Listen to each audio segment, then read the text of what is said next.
Are you ready to learn how to use our quilting backdrop blocks? In this video, we will walk through the process. First, visit our website to select, purchase, and download the quilting backdrop designs you want to use. Hoop polymesh stabilizer. The first design step is a batting placement line, which will stitch a square or rectangle directly onto your hooped stabilizer.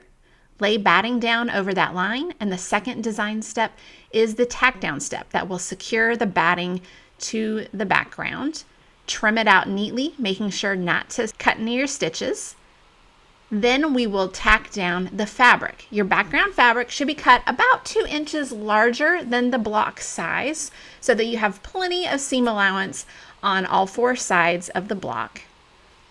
And then once that is done being stitched, we're going to move into the 4th step of the quilt block, is stitching the quilting motif.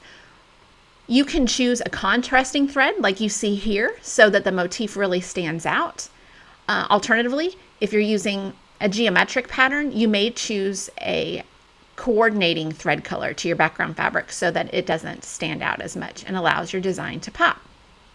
At this point, you're going to add whatever design you want to your project. It can be an applique, it can be an embroidery design. You can merge it in software first, or if you don't have embroidery editing software, simply stitch your block and then add the design on top. Once the design is finished, unhoop your project, cut away the excess stabilizer from the back, and then trim your fabric 1/2 inch away from the outer fabric tack down line on all 4 sides. Now that this block is complete, repeat the process for all the rest of the blocks in your project, and then lay them out in the proper sequence.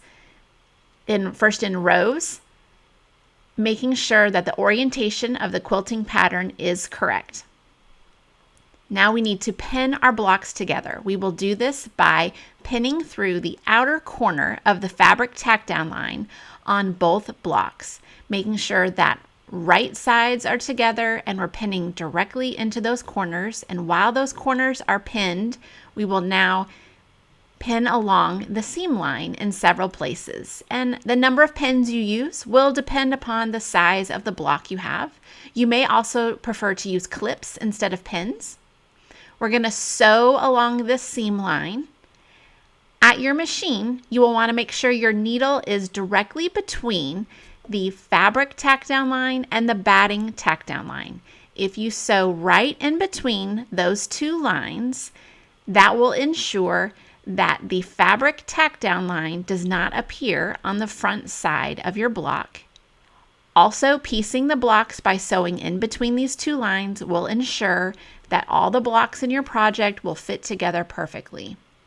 Once that is sewn, you will press that seam open on the back side using an iron. You can start by finger pressing and then press it really well with an iron, and you will just see a hint of that fabric tack down line on the back side of your quilt.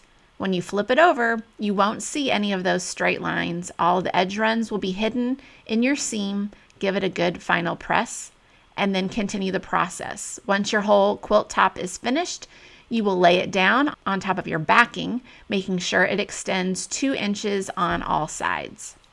Pin your quilt top to the backing all along the edge, and depending on the size of your project, you may want to use safety pins to pin on the interior as well. And then we will secure the top to the back by a technique called stitching in the ditch. You stitch in the ditch by sewing through the top and backing along your block seam lines. Finally, we need to add binding. Whether you choose a self-binding technique of folding over your background fabric or adding a binding made from bias tape and a contrasting fabric, either way, you will sew your binding around the edges to finish off your project. If it's a wall hanging, you may want to add tabs, as we have done in this case. It's as straightforward as that.